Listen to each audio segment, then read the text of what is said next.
नमस्कार दोस्तों, मेरा चैनल कथा भक्ति सागर में आप लोग का स्वागत है। आज हम ज्येष्ठ मास की जलदान की कथा सुनेंगे। त्रेता युग में एक महासमती नगर में सुमंत नाम का एक ब्राह्मण रहता था। उसकी पत्नी का नाम गुणवंती था और उसके पुत्र का नाम देव था।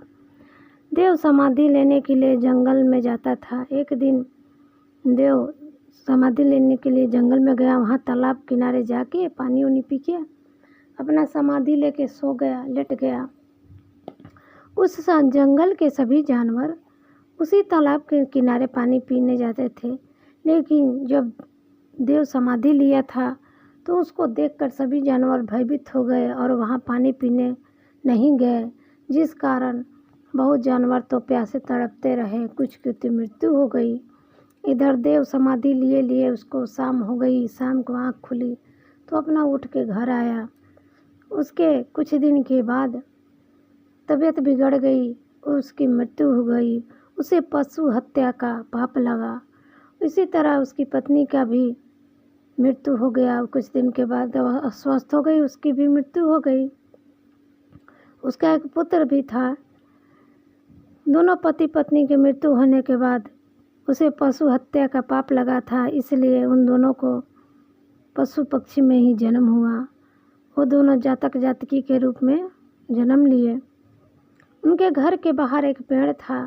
वो दोनों हरदम उसी पेड़ पर बैठे रहते थे और रोते रहते थे अपने पुत्र को देख देख के। एक दिन उसके पुत्र ने कहा कि ये कैसी चिड़िया है, दिन रात यहीं बैठे रहते हैं।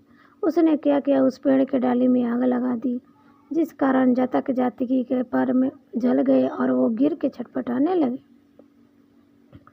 जब उन्हें छटपटाता देख उनका पुत्र पास आया तो दोनों को रोने लगे और अपनी पूरी कथा सुनाई कि कैसे उन दोनों को पशु हत्या का पाप लगा है। इस कारण वो लोग इस जन्म में पशु पक्षी के रूप में जन्म लिए थे और यातनाएं भोग रहे हैं, कह के अपना वो दोनों मर गए। उसके बाद उनका जो पुत्र था वो विचलित हो गया। उसने एक महर्षि के पास जाके पूछा, सब बात बताई कि मेरे माता पिता को पशु हत्या का पाप लगा था, तो कैसे उन्हें मुक्ति मिल सकता है, आप कोई उपाय बताइए।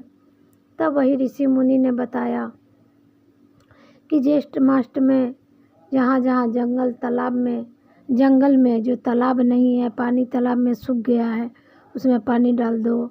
जहाँ पशु पक्षी का रहने का जगह है, तालाब बनवा दो, पानी भर दो। इस कारण जब पशु पक्षी प्यासे नहीं रहेंगे तो तुम्हारे माता पिता को मुक्ति मिल जाएगी। तब उस ब्राह्मण के पुत्र ने वैसा ही किया। जगह जगह जंगल में जाके तालाब बनवाए, जो तालाब सूख गए थे उसमें जल भरवाएं। इस करके पशु पक्षी बहुत ही अपना पानी पीते और कुछ समय के बाद उन लोग को पानी का दिक्कत नहीं था। ज्येष्ठ मास में भी उन्हें कोई दिक्कत नहीं हुआ। तो कुछ समय के बाद उस ब्राह्मण के पुत्र के कारण उसके माता पिता को मुक्ति मिल गई और वो लोग स्वर्ग को प्राप्त हुए। तो कहते हैं दोस्तों कि ज्येष्ठ मास में अपने घर के छत पर भी कोई बर्तन में पानी जल भर के रख दीजिए, जिससे पशु पक्षी आए और पिए। इससे बहुत ही पुण्य मिलता है। और ज्येष्ठ मास में दान भी करना चाहिए। जल दान कीजिए, बेना दान कीजिए, फल दान कीजिए, जो भी आपको इच्छा अनुसार, शक्ति अनुसार आप दान कीजिए। तो ज्येष्ठ मास का दान भी बहुत अच्छा होता है।